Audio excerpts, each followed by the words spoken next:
Uy, may bagong breakfast buffet sa Matina Aplaya. Hello mga kapakals, good day Davao. Tara, atak tayo sa breakfast buffet ng Feliz Resort Complex served by Lou Catering.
First time nga namin napadpad dito sa may Matina Aplaya ng ganito kaaga at ang lamig pala dito dahil mararamdaman mo ang sea breeze. At nakarating na nga kami dito at finally matitikman na namin ang breakfast buffet dito sa Feliz Resort served by Lou Catering. Malaki po yung space ng kanilang restaurant dito mga kapakals, kaya kung naghahanap ka ng 4 big groups ay pwedeng-pwede dito.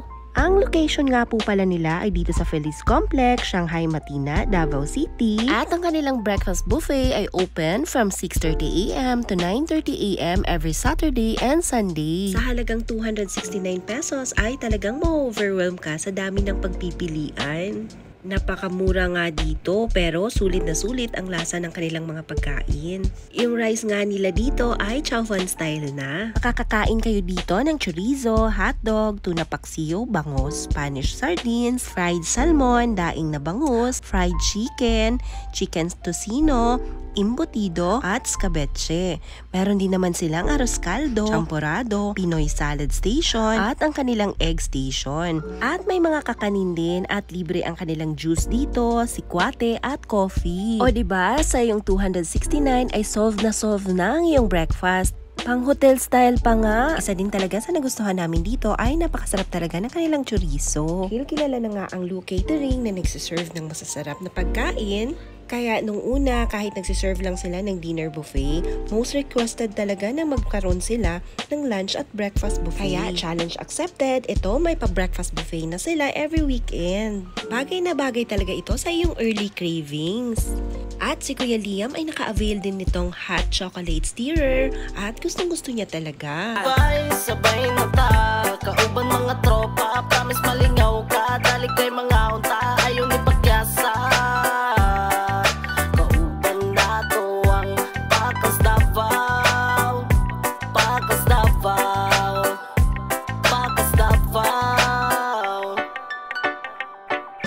Sabay ko bay kay na ay bagong nga pagkaunan, ato ang susihon kung unsa atong pagtilawan. Ako ang bahala, pili lang unsay magustuhan. Ay nagpangutana birthday baog unsa nga numan, daghan og lami dinhi sa atong syudad.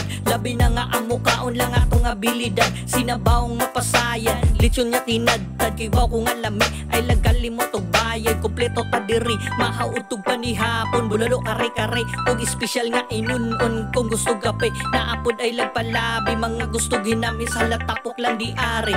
Agi nga suporta, mga unta sa wapa nato na ilawan na kananan labi na tabang pugkini sa atong ekonomiya. Suporta hirata para ni sa ato. Ikugmaon tang dakbayan, suportahan ng negosyong lokal. Dali mga unta, tara